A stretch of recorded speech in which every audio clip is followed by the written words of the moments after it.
नमस्कार, आपण पाहत आहे भांडा फोड न्यूज. एका दमात भ्रष्टाचारी कोमात.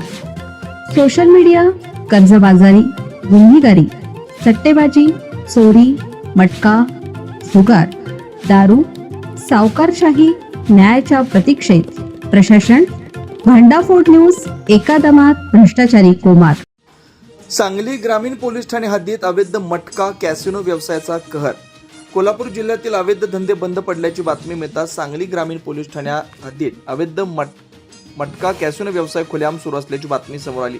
संबंधित दुकानदार व चालक हे व्यवसाय पोलिसांच्या परवानगीने सुरू असल्याचं सांगतायत. अशी चर्चा आता सांगली जिल्ह्यात घुमते.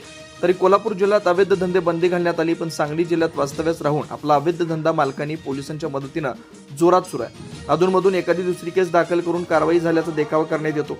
प्रत्यक्षात मात्र अवैध व्यवसाय दिवस रात्र जोमात असल्याचं चित्र आहे. सामान्य नागरिकांमध्ये कायदा व सुव्यवस्थेबाबत तीव्र असंतोष निर्माण झालाय. सांगली ग्रामीण भागात अवैध धंद्यांचं कलेक्शन महिनाभरात गोळा करून हे व्यवसाय संरक्षित ठेवले जात असल्याचा संशय नागरिकांमध्ये बळावतोय. पोलीस प्रशासनाकडून अवैध मटका कॅसिनो व्यवसायावर कारवाई करण्यासाठी कोणतीही ठोस पावलं उचलली जात नाहीत. पोलीस प्रशासनाची प्रतिक्रिया अपेक्षित असणं गरजेचं आहे.